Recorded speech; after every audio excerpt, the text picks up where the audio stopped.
Hello children, today I am going to explain you new chapter, chapter 9, Dusk. Let's know about the writer. H. H. Munro was a Scottish journalist and writer. His pen name was Saki. He was known for writing with stories which were set in the early 20th century and poked fun at society. He was considered a master of the short story. Students, before I start this chapter, let's know about the chapter name, meaning of this chapter, dusk. Dusk means a time of the day when there is almost no light, but it is still not completely dark. And the main character of this story is Norman Godsby, and who think means Norman Godsby called dusk the hour of defeated because he believed that it was the time when the less fortunate came out feeling relieved that they would be able to go about their work unnoticed. Now let's start this chapter. Norman Godsby sat on a park bench on an early March evening.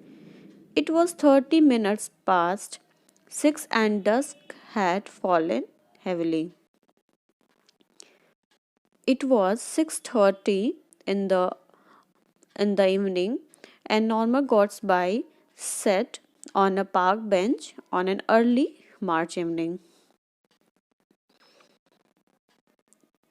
The roads and sidewalks wore a look of emptiness, occupied only by silent figures that moved through the half light or sat quietly on chairs and benches, so that they melted into the shadows in which they sat. Sidewalks means student footpath. The roads and footpaths were look empty. Means there's no one was there, and occupied only by silent figure. If few people are there, then they were very silent and quiet. That moved through the half light or sat quietly on chairs and benches. They were sitting on chairs and benches quietly and silently, and so that melted into the shadows means they sat so still in the darkness that one couldn't see them. They were sitting in the darkness and so still, they were very quiet that no one noticed them or see them. Dusk to God's by mind was the hour of the defeated. God's by think that dusk was the time, and that was the time of defeated.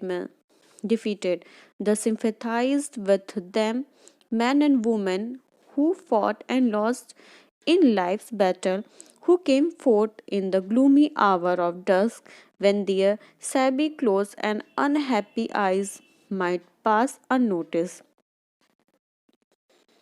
Shabby clothes means students' clothes which were not properly cared for. Means God's mind was thinking, means he thought that the dusk was a time of defeated, and he sympathized with those men, means those men and people who fought and lost their life, means they were not succeeded in their life. They have lost the battle, many battles. They have not succeeded in their problems. They were not successful. That's why he was sympathized that person, and who came forth in the gloomy hour of dusk when their shabby clothes, means they when their the clothes were not too good, and we can say the dirty clothes and unhappy eyes. Their eyes look unhappy might pass unnoticed. With them, God's by feel sympathize.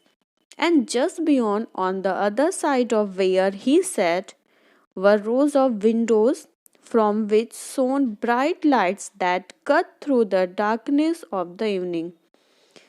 But just beyond, on the other side where that Gatsby was sitting were rows of windows, and from there the lights was coming through the darkness of the evening, forcing it away to God's by mind. It seemed that these brilliant lights marked the abodes of those people who had never had to admit defeat through life's struggles. Thus, this Gatsby mind imagined these things as he sat on the bench in the near deserted sidewalk. Abodes means students, places of residence. The light that coming from the windows got by thinking that that light was coming from the brilliant, that was the brilliant light, brilliant lights. Why? Because they were coming from the those people's houses who were succeeded in their life, who had never failed in their life, and never had to admit defeated through life's struggles. They have succeeded in their life's struggles. They are successful, and they were very lucky. From those house light were coming, and these all things are going through in the God's by mind.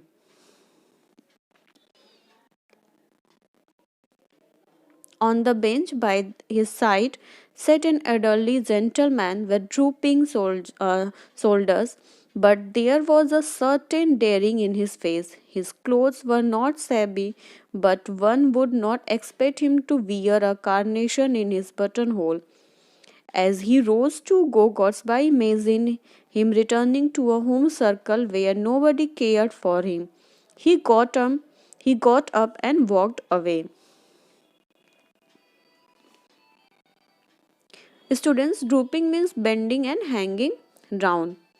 Carnation means a type of flower that was pinned through the buttonholes of the collars of stylish and fashionable gentlemen in 19th and 20th century.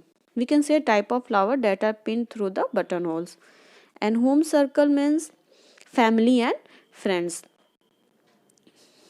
By the side, or we can say beside the normal gods by, elderly gentleman came and sat there, and whose shoulders are drooping means bending down. But there was a dare in his face on in his face. His clothes were not too shabby, not dirty, but would not expected by anyone that coronation in his buttonhole. As he rose to go, Godsby imagine him returning. When he rose to go, normal Godsby imagine that he was returning to his family and friend, and where no one cared for him. He got up and walked away. He guessed the elderly gentleman with drooping shoulders was down but not out, and his clothes were not shabby and yet not all that smart either. And he thought that perhaps the man's family did not care for him, and but he that gentleman was going to his family.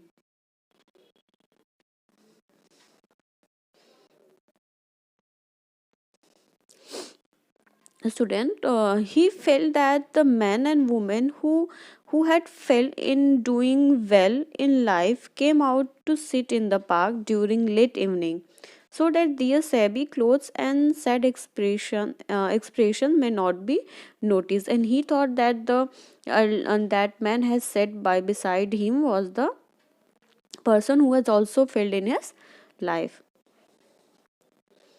His figure vanished slowly into the shadows.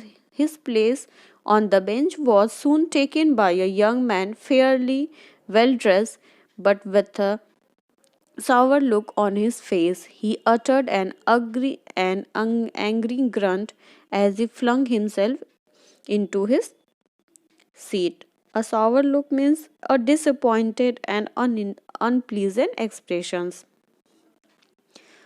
That elderly man went away from there, and then on that place a young man came and sat there, and he was fairly well dressed. His dress were not shabby, but he looked that he was disappointed, and he looked very angry also, and he was uttering anything to himself. You don't seem to be in a good temper, said Gotsby. Gotsby asked to that person that you are not looking good.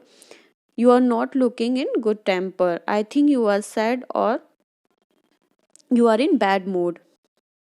The young man turned to him and said, you you don't be in good temper if you are in the fix I am in. You have done the silliest thing I have done the silliest thing ever in my life. The young man replied to Norman Gotsby that if you were there in my place, and if you have done the same thing which I have done, then you are also in a bad temper, because I have done the silliest thing in my life.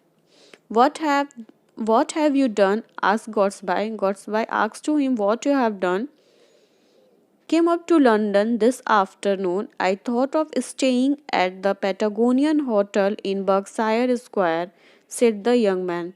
The young man replied and told that I came up to London this afternoon, and I thought that I will stay at Patagonian Hotel in Berkshire Square.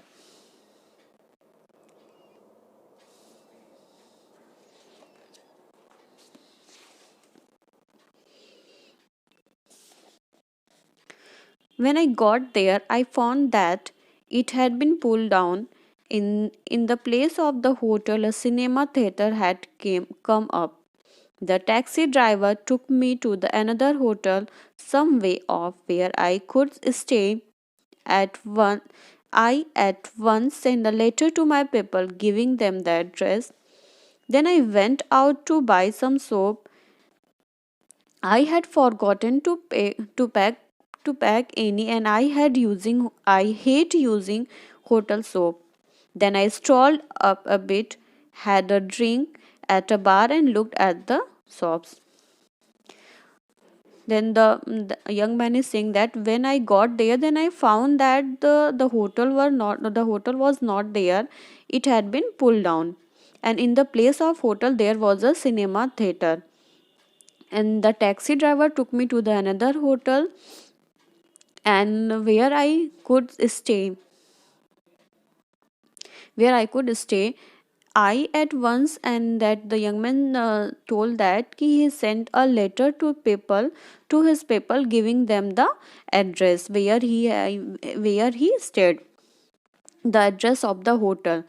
Then after that he went out to buy some soap, because he didn't like to use the soap of the hotel, and he had forgotten the soap too, and soap also. That's why he decided that he will go outside and buy the soap. And when he went outside, he strolled up a bit. He walked there, and he had a drink at a bar, and he looked at the shops. But when he turned back, then what happened? Let's see. When I turned my steps back to the hotel, I suddenly realized that I didn't remember the name of the hotel or even what street it was in. I have no friends in London. I can write to my people for the address, but they will get my letter only tomorrow. Meantime, I am without any money, came out with a shilling in my pocket, which went in buying the soap and the drink. Here I am wandering about with two pence in my pocket and nowhere to go for the night. After doing that, when he bought the show, and he had a drink, then he want to go back to the hotel, and when he turned back, then he suddenly noticed that he didn't remember the name of the hotel, or even he don't know on even the street name also. And and he told that he had no friends in the London also, and he told that I can write to my people and ask the address of the hotel, but they will get my letter tomorrow. Then what I will do today? And on that time I have no money. On that time I do not have any money, and came up with a shilling in my pocket. Shilling means, a student, a unit of money which was used in Britain. There was only a shilling in my pocket, which I spent to buy soap and on the drink. And here now I'm wandering about with two pence in my pocket, means I have only two pence in my pocket, and I don't know where I will stay in night and where I will go. The story was followed by a long eloquent pause. I suppose you think I have spun you an impossible yarn, he said. Eloquent means, student, significant and meaningful. Spun you an impossible on means told an unbelievable story. Then the young man told to Godsby that you are thinking that I told matlab, means I'm telling you, I told you an unbelievable story. You will not believe on my story, means you are thinking that I am lying. Not at all impossible, said Godsby. I remember doing the similar thing in a foreign capital. Godsby is saying that it's not impossible. I have also done this thing in the foreign capital. It's not impossible thing. But on that occasion there were two of us. We remember luckily that the hotel was on a smaller canal, and after some search, when we found the canal, we found the hotel.